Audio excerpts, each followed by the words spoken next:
All right. Well, good afternoon, everyone. Welcome back. Good to see you again. Just a few items at the top, and then I'll be happy to take your questions. First, we continue to monitor the situation in the Middle East and remain postured to support the defense of Israel and protect U.S. troops and assets in the region. In two calls with his Israeli counterpart, Minister Gallant, this past weekend, Secretary Austin underscored the United States' ironclad resolve to support Israel's defense against threats from Iran and its regional partners and proxies. As many of you are tracking in support of this, the Secretary ordered our two carrier strike groups, the Theodore Roosevelt Carrier Strike Group and the Abraham Lincoln Carrier Strike Group, to remain in the region. As we have been from the start, we remain intently focused on de-escalating tensions in the Middle East while also remaining focused on securing a ceasefire as part of a hostage deal to bring all of the hostages home and to end the war in Gaza. Turning to the Red Sea, last week on August 21st, the MV Delta Sounion, a Greek-owned oil tanker carrying approximately 1 million barrels of crude oil, was attacked by Iranian-backed Houthi crude vessels. As reported by the Greek shipping ministry, the MV Delta Sounion was sailing from Iraq to Greece with a crew of 2 Russian and 23 Filipino sailors. The crew has since evacuated the ship with the assistance of a partner nation vessel. The MV Delta Sounion now sits immobilized in the Red Sea, where it is currently on fire and appears to be leaking oil, presenting both a navigational hazard and a potential environmental catastrophe. Although the Houthis have claimed that they're conducting these attacks in support of the Palestinian people, their actions prove to the contrary. In fact, these are simply reckless acts of terrorism which continue to destabilize global and regional commerce, put the lives of innocent civilian mariners at risk, and imperil the vibrant maritime ecosystem in the Red Sea and Gulf of Aden, the Houthis' own backyard. U.S. Central Command continues to actively monitor the situation and is coordinating with other maritime partners in the region to determine how best to assist the vessel and mitigate the potential environmental impact. Shifting gears in a display of an enduring and robust defense partnership, the United States and the Indonesian National Armed Forces kicked off the 2024 Super Garuda Shield exercise yesterday with an opening ceremony at an Indonesian military base at Juanda Naval Air Base, Surabaya. Super Garuda Shield is the largest annual U.S.-Indonesian training exercise, and this year service members from the U.S., Indonesia, Australia, Canada, Japan, Singapore, and the United Kingdom will engage in various training opportunities, including airborne operations, amphibious operations, and interoperability information exchanges, as well as academic exchanges, professional development workshops, command and control exercises, and a joint field training exercise culminating in a live fire event. Sponsored by U.S. Army Pacific, the exercise will last through September 6 and involves around 3,000 combined armed forces, including approximately 1,800 U.S. personnel. It enhances interoperability through training and cultural exchanges, solidifying the U.S.-Indonesia Major Defense Partnership, and supporting a free and open Indo-Pacific. For more information on Super Garuda Shield, I'd refer you to U.S. Army Pacific. Finally, on behalf of all who have served here in the Office of the Secretary of Defense for Public Affairs, I wanted to take the opportunity to congratulate our very own Mr. Taft Phoebus on his 40-year milestone of federal service in the Defense Press Operations Office. Always the early bird, in early and out late, Taft humbly and selflessly plays a foundational role here at OSD-PA, supporting the Pentagon Press Corps and ensuring they have the support they need to do their jobs effectively. Anyone who has had the good fortune of working alongside Taft is familiar with the wisdom and professionalism he brings to the job every day. So once more, congratulations, Taft, and thank you for your service. Here's to 40 more. And with that, I will take your questions. Yeah.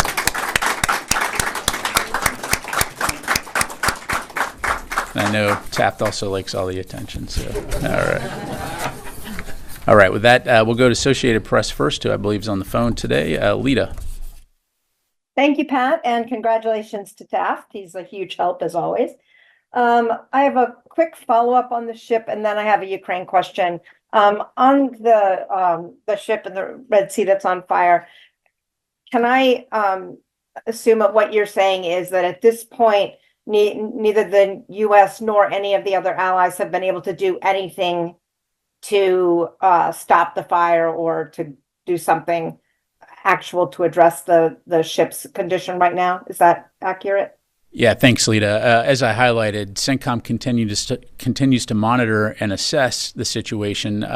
We are aware of a third party that attempted to send 2 tugs to the vessel to help salvage, but they were warned away by the Houthis and threatened with being attacked, which again demonstrates their blatant disregard for not only human life, but also for the potential environmental catastrophe that this presents. So again, CENTCOM continues to monitor and look at, and assess the situation, and we'll keep you updated on that front. And then you said you had a question on Ukraine? Yes. Does Secretary Austin expect to meet with Minister Umarov this week?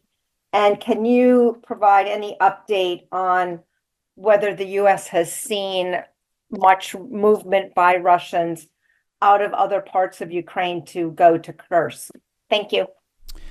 In terms of the Secretary meeting with Minister Umarov, I don't have anything to announce. As you know, he regularly speaks, the Secretary Austin regularly speaks with Minister Umarov, and so I would foresee them speaking again in the near future. But again, I don't have anything to provide from the podium today. In terms of Kursk, again, we continue to keep an eye on this. As we've said previously, we have seen the Russians divert some forces to the Kursk region. Largely, they have used forces that are already there, and as they put together a hasty defense, but nothing large scale that I've seen at this point. But again, I'd refer you to the Russians to talk more about their operations, and I'll just leave it there. Jennifer. General Ryder, the U.S. doesn't have any naval warships in the Red Sea right now. Do you think that if there had been the USS Cole or other destroyers or an aircraft carrier in the Red Sea, that they could have prevented this Houthi attack on this vessel that's now on fire?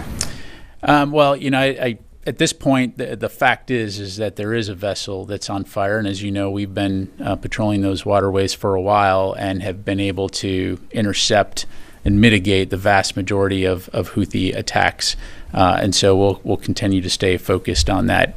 But the reality is, right now we have this situation, and so again, CENTCOM will continue to assess. We'll keep you updated on any potential involvement there. And how long do you expect that there won't be an aircraft carrier strike group in the Indo-Pacific? Isn't it risky right now not having an aircraft carrier strike group there? Well, look, as we look at global force management and as we look at requirements around the world in support of our national security interests, we're always taking great care to make sure that we can cover those commitments to include in our priority theater, which is the Indo-Pacific region. And so we have a significant amount of capability there to include a large naval presence. And so in the case of the Middle East, as I highlighted, the Secretary wanted those 2 carrier strike groups to remain in the region for now, to be able to provide us with additional capability and capacity to protect our forces, support the defense of Israel, and also be ready for a variety of contingencies. But how long do you expect to have this carrier gap? Look, I'm not going to get into deployment timelines for operation security reasons, but the bottom line is we can walk and chew gum at the same time.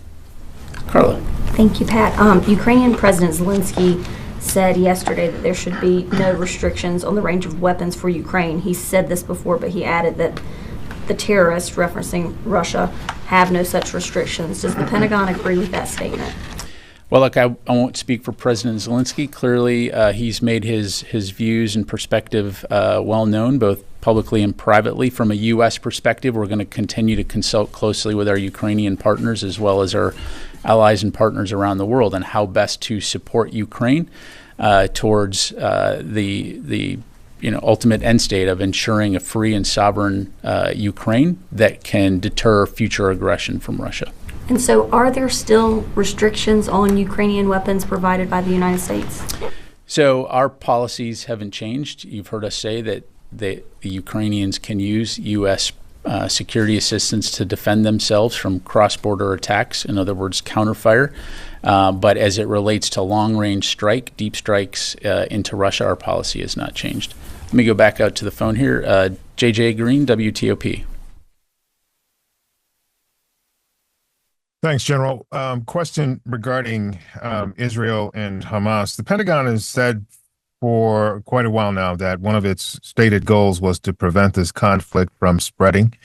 So based on what happened over the weekend between Israel and Hezbollah, how does the Pentagon view that? Does this seem to be an expansion? Because they've done attacks against each other, but these attacks were much bigger and seemingly had much more impact. How does that impact the Pentagon's view of whether this is expanding or not?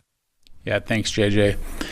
So again, just to put this into context, when Hamas attacked Israel on October 7th, you heard us say that we deployed a significant amount of additional capability into the Middle East region and the EUCOM region in order to send a very clear message of deterrence and to prevent this from becoming a wider regional conflict. Right now, we still assess that the conflict between Israel and Hamas is contained to Gaza. You have seen the cross-border strikes between Israel and Lebanese Hezbollah since October 8th.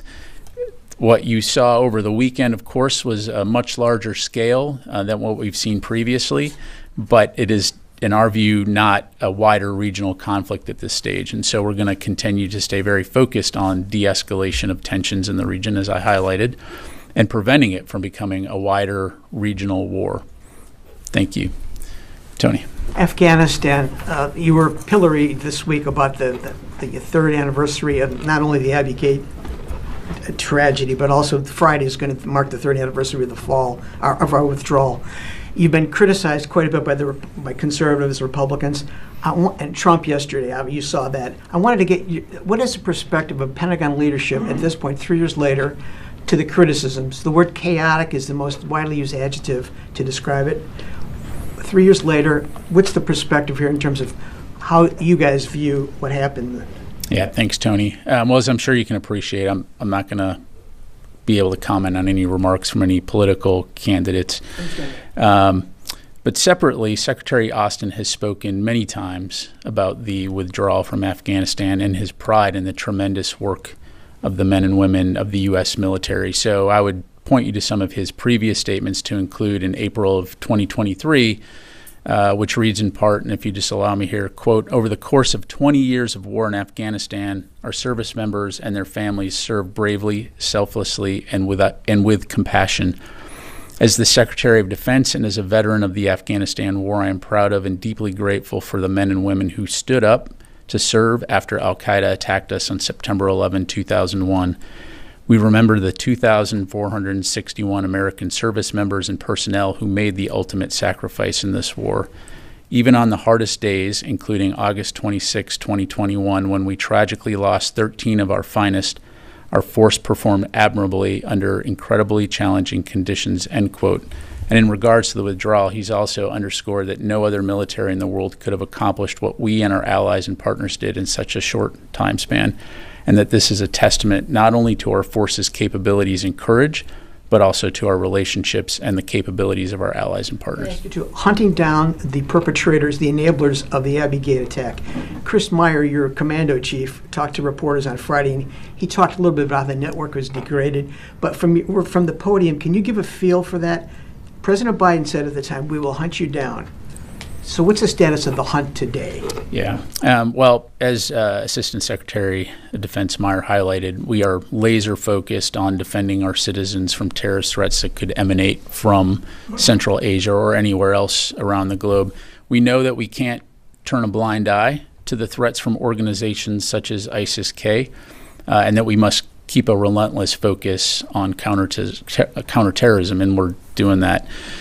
We have and continue to invest in and deploy modern capabilities to keep Americans safe. We're working closely with the intelligence community, as well as to deepen our cooperation with allies and partners to address evolving threats. I know that Mr.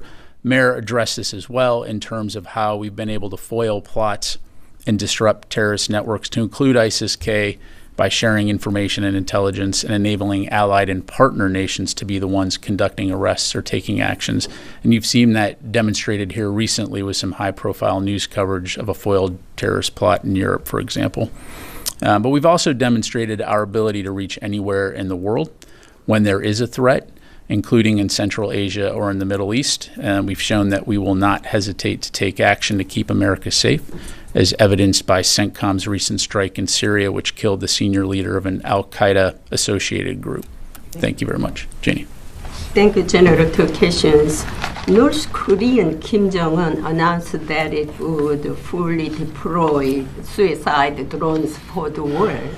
What concerns does the United States have about this? And what is the U.S.'s response to North Korea's asymmetric power? I'm sorry, Janie, to its what? What is the U.S.'s response to North Korea's asymmetric power? On your first question, I've seen the press reporting. Certainly, it's something that we're keeping an eye on. I do find it interesting that everywhere else it's known as one-way attack drone, but for some reason when North Korea says it's suicide drone. Interesting. But we clearly want to take that threat seriously, and it's something that we'll keep an eye on. I know that our South Korean allies are also keeping an eye on it and monitoring that. And I'll just conclude by saying that we will continue to consult closely with the ROK and Japan and other partners and allies in the region to ensure that our collective defense remains strong. In terms of North Korea and its capabilities, look, they have a long history here of destabilizing rhetoric and activities. Again, our focus in the region is defensive in nature, and I'm working with allies and partners to promote regional security and stability and to be prepared for any threats that North Korea poses or presents. Obviously don't want conflict with North Korea, and we continue to call for diplomatic communication, but so far they have not been willing to take that olive branch. Can you predict the possibility that suicide drones mass produced with tactical support from Russia and Iran will be used on the battlefield of Ukraine and the Middle East? Yeah, I don't have anything on that, nor do I want to predict. So thank you. Yes, ma'am. Thank you, sir. Nazira Karimi, Afghan journalist. As he said something about Afghanistan, Afghan people are also concerned about Daesh activity. Based of your opinion, Daesh get increased in Afghanistan and Taliban concerned about their activity too. And what is the difference between Taliban and Daesh?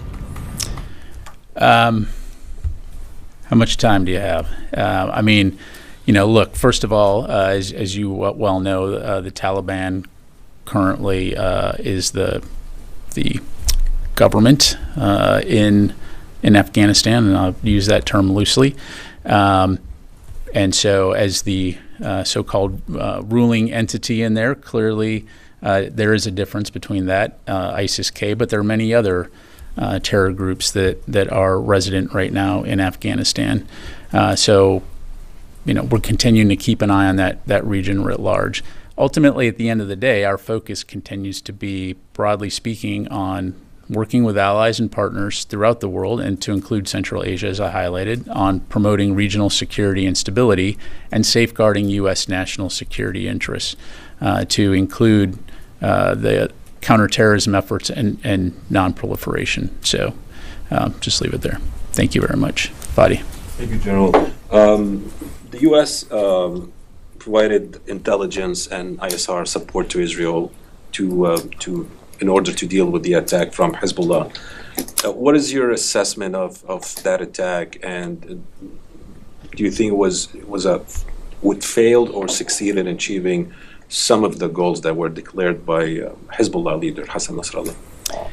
Yeah, thanks for the question. I'm going to refrain from putting a label on it, and just, it was a large-scale attack. The Lebanese Hezbollah had essentially previewed that they intended to retaliate, and by all accounts, they did. And so, Israel was well prepared to respond and defend themselves. But I'll let the leaders from each of those, from Israel and Lebanese Hezbollah, speak to the nature of that. From a U.S. standpoint, we were very focused, again, on supporting the defense of Israel, as well as ensuring that this did not escalate into a wider regional conflict, and that continues to be our focus. And on the threats from Iran to retaliate against Israel, do you see Iran still poised to attack Israel, or in light of the weekend events between Hezbollah and Israel, there's been some changes in what you observe vis-a-vis Iran? I'm not going to go into intelligence, but again, as I've said previously, Iran has made those threats and has said that they intend to retaliate, and so we have to take that very seriously. And so we will continue to remain postured, and we are well postured to be able to support the defenses of Israel as well as protect our own forces. Thank you. Noah. Admiral Paparo said recently that the U.S. could escort Filipino vessels during resupply missions, that this would be within the bounds of the Mutual Defense Treaty. I wanted to know if that's consistent with the Secretary's thinking. Yeah, thanks, Noah. What I would say is the Philippines remains the lead for its own operations in the South China Sea, and we continue to provide significant advisory support in addition to our efforts to help modernize the Philippine military. And so as allies, we continue to stand with the Philippines, given especially the PRC has consistently prevented them from executing lawful maritime operations in the South China Sea. And so our commitment to that alliance is ironclad. As you know, our governments have close continual consultation, so any military support would be at the request of the government of the Philippines. And in that light, Admiral Paparo simply called it an option within the context of consultations. So you're saying that if they requested such military support, that could be on the table for consultation, that wouldn't be an immediate closed door? Well, again, without getting into hypotheticals, I think as allies, it would require require consultation between our two nations. Thank you. Courtney, you're sitting way in the back there today. Yeah. All right. Several Russian officials have spoken out recently about the U.S. being involved in the Kursk incursion. The deputy foreign minister said consequences for the United States could be much harsher than those they are already experiencing. They know where and in what areas we are reacting in practical terms. What is that? I guess, what are the areas that they are reacting that the U.S. knows about? And I guess, do you have any comment to their Lavrov also spoke out saying that the U.S. is complicit in this Kursk incursion. So truth in advertising, I'm not a Kremlinologist, so I'm not going to pretend to be able to translate for Russian bureaucraties. What I will say is that, as we've said previously, we did not have advance notification of Ukraine's intent and operations to go into Kursk. Certainly, again, you've heard President Zelensky say that their efforts there are to create a buffer zone, and so we continue to have conversations with them about what that means, but more broadly speaking, how the U.S. can support Ukraine's efforts to preserve its sovereignty and deter future Russian aggression. But specifically on this allegation that the U.S. knows that the consequences are going to be harsher than previously. Have you seen any indications of consequences against the United States? I don't know what that means. Again, we're not at war with Russia. We're not seeking conflict with Russia. We are simply supporting a democratic nation who was invaded 2.5 years ago and enabling them to protect themselves. Thank you. Last question. Thank you, yes, General. sir. The Iranian command of RGC says Iran with Islamic resistance in Iraq and elsewhere will take retaliation. But how does the Pentagon see the involvement of proxies in Iraq in the existing war between Israel and Hamas?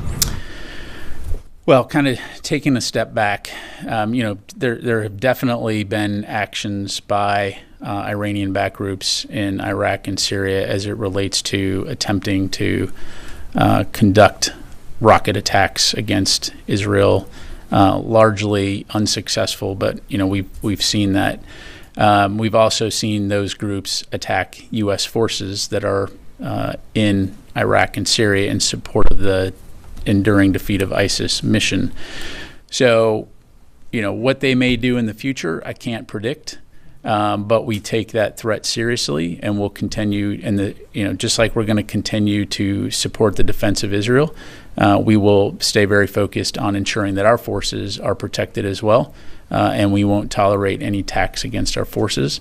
And to purposely belabor the point, if we are threatened or attacked, we will always respond in a time and manner of our choosing.